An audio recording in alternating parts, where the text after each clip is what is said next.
Un seul titre dans ce journal. 40 miliciens ont été capturés lors des affrontements à Komanda en Ituri, une démonstration des forces des FARDC. Mesdames et messieurs, bonjour et merci de suivre ce journal.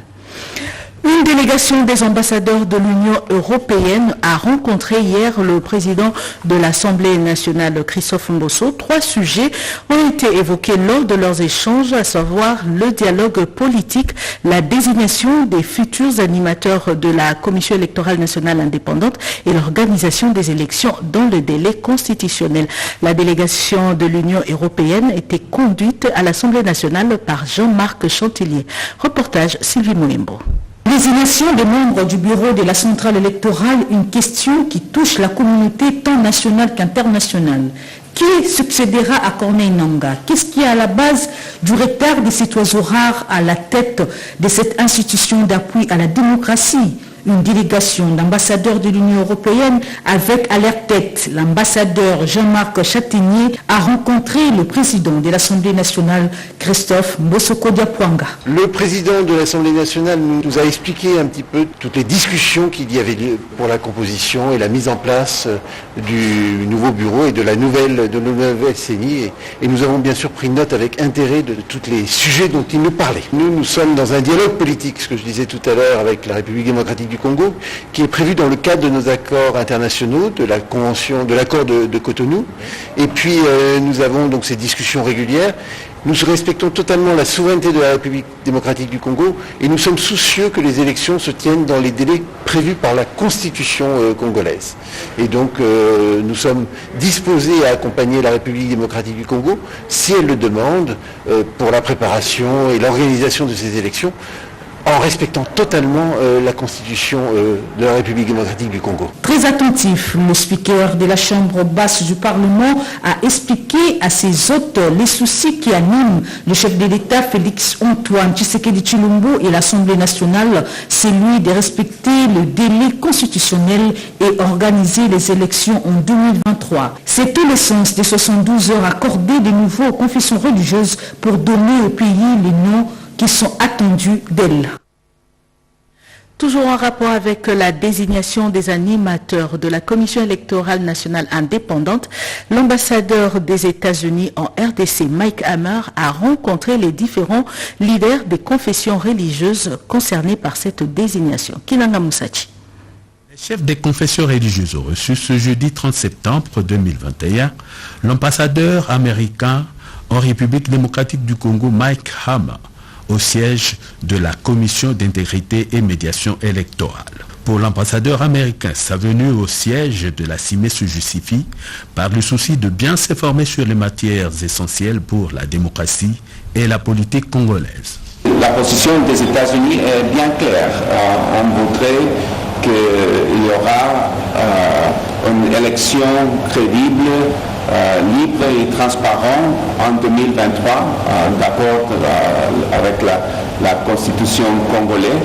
Et nous sommes ici comme un pays partenaire, privilégié et ami de la RDC qui voudrait renforcer les efforts du gouvernement de renforcer la démocratie congolaise. Nous sommes observés ici à l'interne comme à l'externe. Nous sommes censés porter cette responsabilité pour aider notre pays à avoir des élections crédibles en 2023 et de ne pas basculer à un quelconque glissement. Et surtout pas au nom de ceux qui sont appelés et remplir leurs responsabilités. Nous apprécions sa juste valeur cette démarche et nous promettons que nous travaillerons pour donner le meilleur de nous-mêmes afin de donner de l'espoir et de l'espérance à notre peuple, à ce pays qui a tant souffert. Et ce retard pris dans la désignation des nouveaux animateurs de la CENI préoccupe des acteurs politiques. Le professeur Émile Ngoyi appelle les confessions religieuses à se dépasser de toute divergence. Je constate que nous perdons beaucoup de temps pour la désignation du président et de l'équipe de la CENI. C'est pas correct. Quel que soit celui qui sera là, il travaillera pour le Congo et il est congolais. Je crois qu'on doit se dépasser des suspicions entre nous. Ça couche quoi?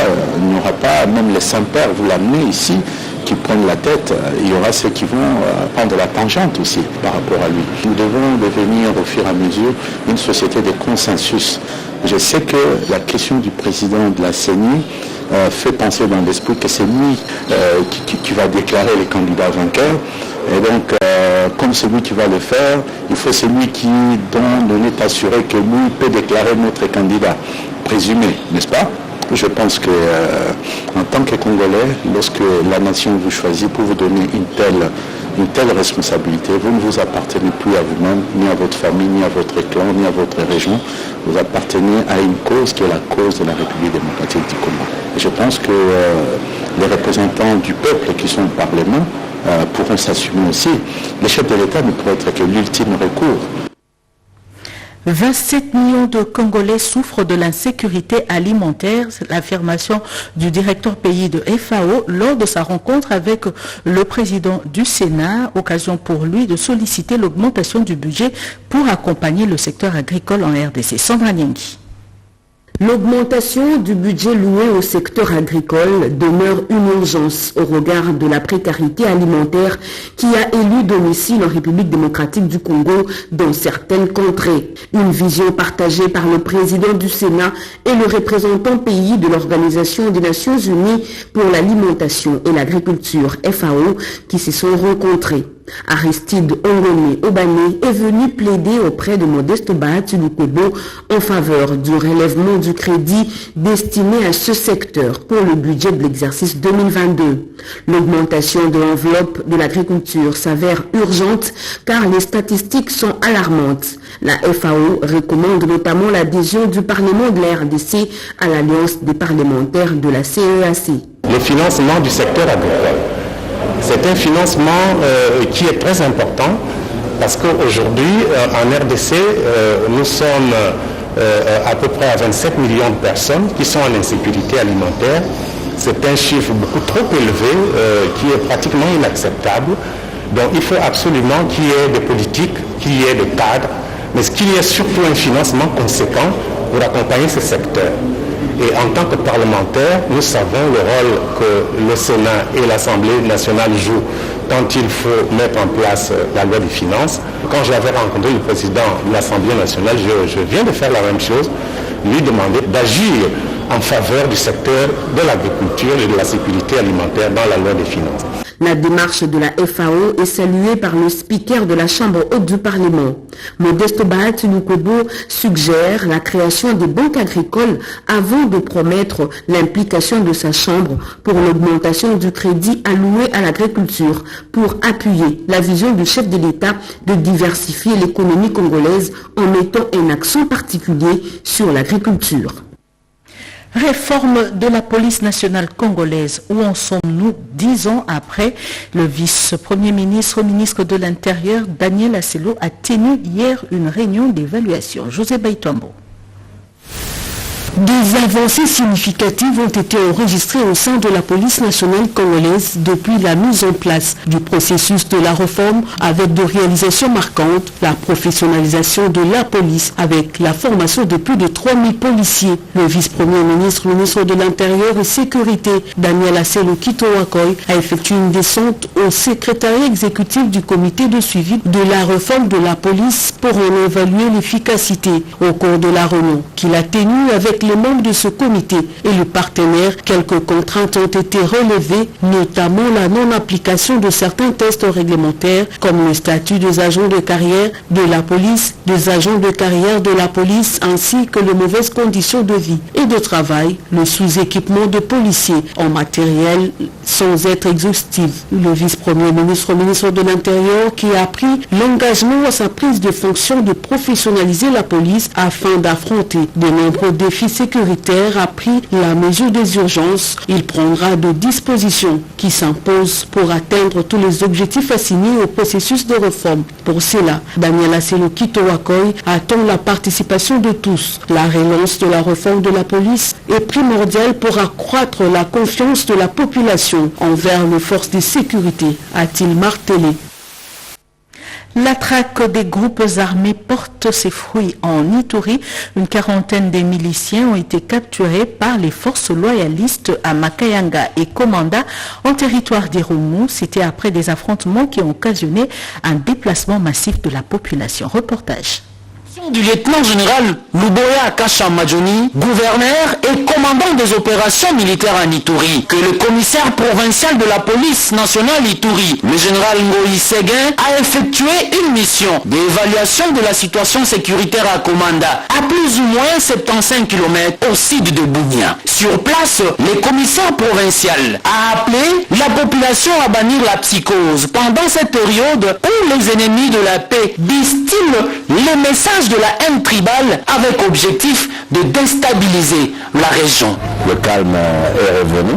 Il fallait encourager les hommes sous notre contrôle, les policiers, pour qu'ils travaillent davantage. Dans la même veine, l'administrateur militaire d'Irumu, le colonel Siro Simba, rassure encore une fois sa population des dispositifs sécuritaires mis en place actuellement à Komanda.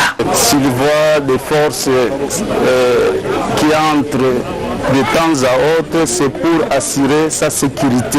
Les habitants de ces centres négoces, confiants à son armée, invitent les autres à regagner leur milieu d'origine. Si nous quittons les milliers, cela va profiter à l'ennemi. J'en vois pas pourquoi nous devons partir d'ici. Que ceux qui ont fui aux alentours des Komanda puissent revenir au lieu de souffrir là où ils sont. Les ennemis de la paix, FPIC et alliés, déprimés, ni moyens, ni possibilité de tenir devant les forces armées à Makayanga, Bogi et Komanda. Et pour preuve, plus de 40 miliciens ont été capturés sur le champ de bataille. Il suffit de signaler que l'armée continue à convoyer le véhicule sur axe Komanda-Luna sans embûche ennemie. De plus en plus, l'armée et ses partenaires peaufinent des stratégies pour assurer la liberté des mouvements de personnes et de leurs biens sur toute l'étendue de la province en cette période de l'état de siège. Restons toujours en Ituri pour vous parler cette fois-ci des 5 communautés du territoire de Djougou qui apportent leur soutien aux FARDC dans la traque des groupes armés. Ils l'ont dit au gouverneur militaire de l'Ituri, Johnny Luboya Kashama. Reportage. Les 5 communautés dites victimes d'atrocités en territoire de Djougou réaffirment leur collaboration avec les autorités militaires pour la pacification de cette province. Déclaration faite ce mercredi à l'issue d'un entretien avec le gouverneur militaire de l'Ituri, le lieutenant-général Luboya Kashamadjoni. Nous devons faire un effort pour mobiliser davantage la population pour soutenir cette armée qui est à pied d'œuvre et de ne pas céder à cette instrumentalisation des oiseaux de mauvais augure qui sont en train de démoraliser la population et de faire un effort pour rompre ou détruire le mariage qu'il y a entre la population et l'armée et l'état de siège. Par la même occasion, le porte-parole de G5, Viking Gonam, invite les groupes armés qui continuent à commettre la désolation contre la population civile à s'inscrire dans la logique de la paix. Je crois que ça fait plus de 3-4 ans qu'ils sont dans la brousse. Ils savent ce que ça coûte, ils savent ce qu'ils ont perdu. Et nous avons toujours dit que cette œuvre ne les élèvera jamais. Ils ne seraient pas au-dessus des forces armées de la République ou de la police nationale congolaise. Il faut dire que le G5 est une structure communautaire composée de EMA, de Zalour, Niali, Ndoke, Boyemambissa, ayant pour objectif de défendre les intérêts de la population contre les exactions commises par les groupes armés. Et dans la province du Nord Kivu, les sinistrés de l'éruption volcanique de Nyiragongo seront bientôt logés dans des abris aménagés par le gouvernement central. L'annonce a été faite au lieu du site par le ministre des Affaires sociales, Modeste Mutinga. Les propos sont recueillis par Edith Chala. D'après les abris provisoires, l'État vient de mettre en place des abris provisoires améliorés, dans lesquels nous allons héberger tous les sinistrés qui habitaient l'école de l'autre côté. Ils ne vont pas faire une année ici. l'État est en train de prendre toutes les dispositions pour la construction des maisons. Parce que là, nous les appelons les abris. Ce sont des abris contre les intempéries. Dans les jours qui viennent, nous avons déjà obtenu le terrain après avoir négocié avec le chef coutumier, le ministre des Affaires foncières, le ministre de l'Habitat, vont signer ensemble un arrêté interministériel pour attribuer ce terrain aux sinistrés. Et alors les travaux vont commencer. Tous les moyens sont déjà mis en œuvre. Tout ce que nous avons reçu des donateurs, des hommes de bonne volonté, ceux qui ont donné l'argent, ceux qui ont donné des vivres et des non-vivres, tout cela est bien géré par le gouvernement et sera redistribué au fur et à mesure aux sinistrés. Et au finish, il faudrait que nous puissions relever le niveau social de ces sinistrés. Rendons-nous à présent dans la province du Kasaï oriental où les travaux de construction des infrastructures de base se poursuivent. Le directeur de cabinet du chef de l'État, Guilain Yimbo, s'est rendu à Mbujimaï accompagné du directeur général intérimaire du FPI pour évaluer le niveau d'exécution. Rodé Panda.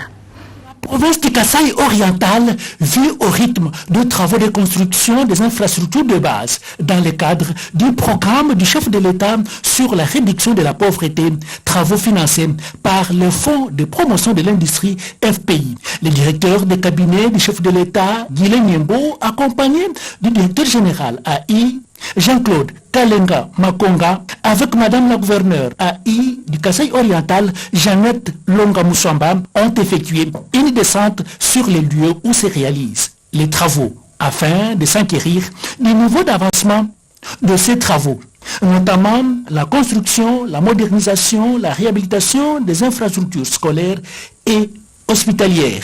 Le directeur de cabinet du chef de l'État, Guilain Yimbo, et le directeur général AI de FPI, Jean-Claude Kalenga, sont tous d'accord que l'évolution des travaux est bonne. Donc là, nous sommes venus voir que les travaux ont bel et bien commencé. Et là, je crois que vous avez vu, c'est une réalisation, je crois, d'1 mois. Oui. Et je pense que dans 1 mois ou 2, donc vous pouvez revenir ici et je crois que vous allez voir qu'il y aura suffisamment d'avancées ici. Nous sommes heureux de voir que tous les financements, tous les 5 projets pour lesquels nous avons démarré sont des véritables chantiers et que nous voyons des transformations. Ça nous rassure parce que c'est des grands travaux et des grands travaux modernes avec des infrastructures modernes. Peu avant de quitter Mbujimaï, la délégation mixte a visité la ferme de Daipen de Lukelenge, réhabilitée et financée par le FPI. Revenons à Kinshasa. Le Conseil économique et social a ouvert hier une nouvelle session devant l'Assemblée. Le président Jean-Pierre Kiwakana a dévoilé quelques avis finalisés pendant l'intersession. D'autres précisions avec Anim Balaka. Cette session d'octobre s'ouvre à une période marquée par les tractations politiques entre les confessions religieuses pour la désignation des membres de la CENI. Elle s'ouvre également à quelques jours de la rentrée scolaire édition 2021-2022. Le président du Conseil économique et social, Jean-Pierre Kiwakana, a saisi la balle au bon pour annoncer les couleurs de cette nouvelle session dans un discours d'ouverture qui donne le plan d'action de la session, des questions politiques en passant par l'économie et le social. Jean-Pierre Kiwakana a sensibilisé la population à protéger les sols congolais. Lorsque nous disons la République démocratique du Congo, ce sont l'espace terre qui constitue cette République. Et sans cet espace, il n'y a pas de pays. Et donc cet espace, nous devons nous le protéger. Nous ne pouvons pas nous permettre de modifier la cartographie de notre propre pays en vendant des milliers d'hectares, des dizaines de milliers d'hectares à des étrangers. Les pays même les plus développés, il y a des pays les plus développés où on ne vend pas la terre. Pas en tout cas à ce niveau-là. L'État congolais se doit d'agir avec fermeté, sans atermoiement. Les responsabilités établies des sanctions exemplaires doivent être appliquées. Le président de l'Assemblée consultative fait appel au sens des responsabilités des conseillers de la République, car la nation attend beaucoup de leur expertise. La ministre d'État, ministre du portefeuille, a eu une réunion avec le comité de gestion des lignes maritimes congolaises et celui de African Union Holding. La réunion portait sur le renforcement des capacités des agents œuvrant dans le secteur maritime. Angèle Mabiala-Landou.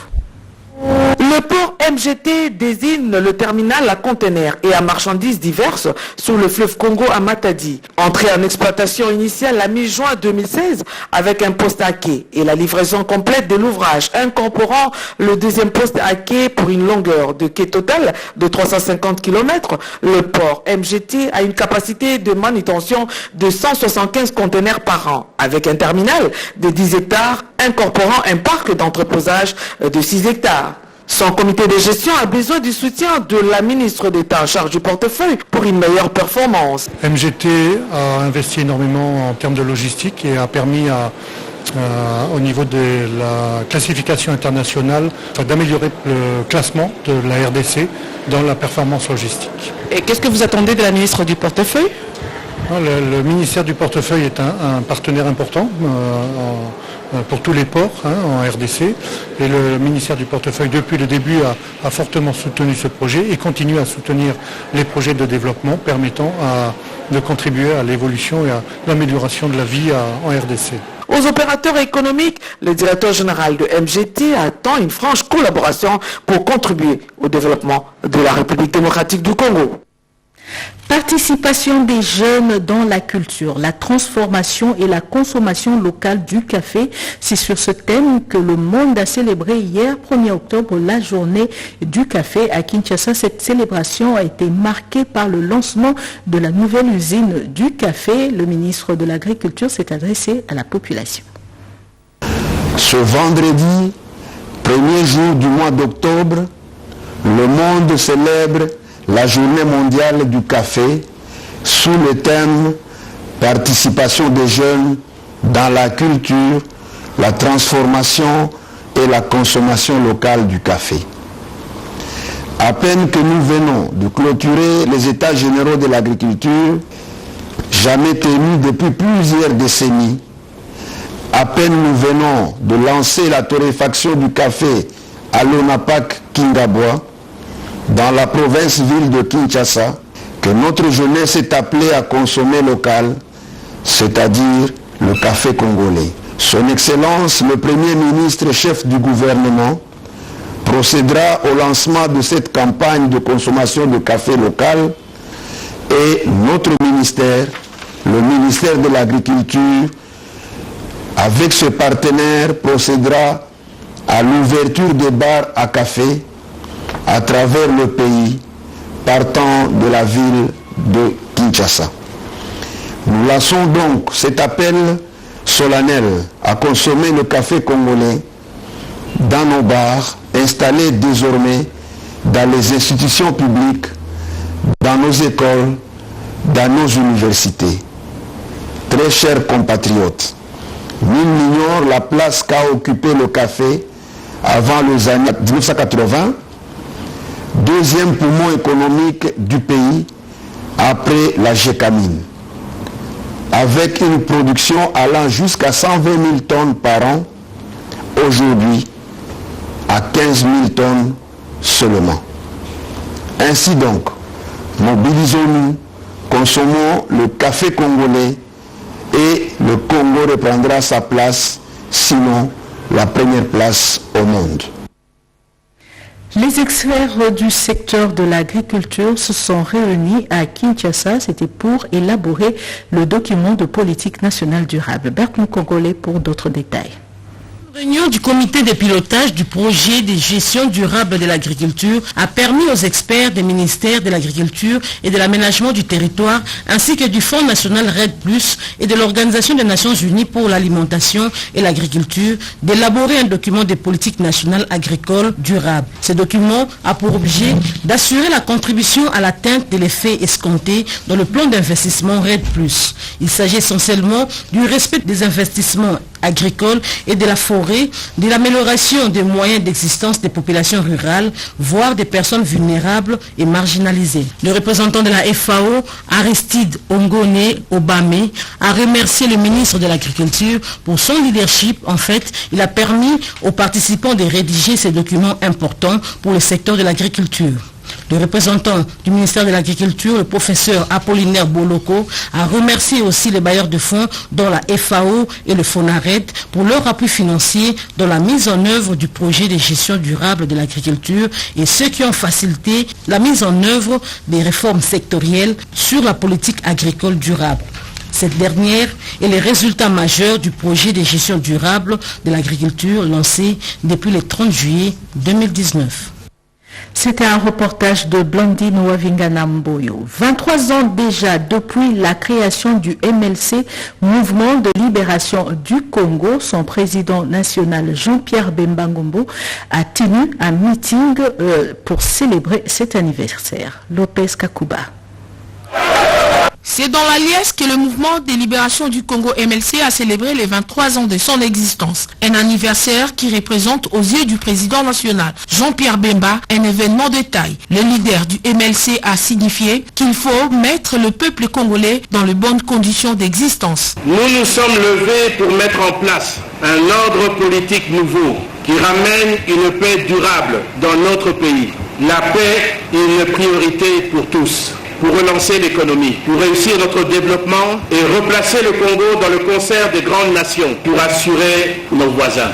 Il y a 23 ans, naquit le mouvement de libération du Congo. Tout au long de notre marche, nous avons bénéficié du soutien de millions de Congolais qui ont compris et adhéré à notre lutte politique pour la liberté et le développement. Notre objectif du MLC est de donner au peuple congolais le bien-être qui lui revient et qui lui appartient. 23 ans après, il nous paraît important d'évaluer les objectifs du parti. D'abord comme mouvement politico-militaire et ensuite après la mutation comme parti politique. Plusieurs personnalités ont rehaussé de leur présence cette cérémonie. Parmi elles, le secrétaire général de l'Union pour la démocratie et le progrès social UDPS, Augustin Kabouya. La République démocratique du Congo a une histoire. Le mouvement de libération a aussi une histoire. Jean-Pierre Bemba également a une histoire. Et c'est la fin de ce journal réalisé par Louison Moulongoy et Mamita Bangolou. Redin Poi, Émile Zola et Ruben Koumou étaient à la technique. Merci de l'avoir suivi. Retrouvez à 13h30 Jojo Ndibou pour le prochain journal. Très bonne suite de programme sur la RTNC.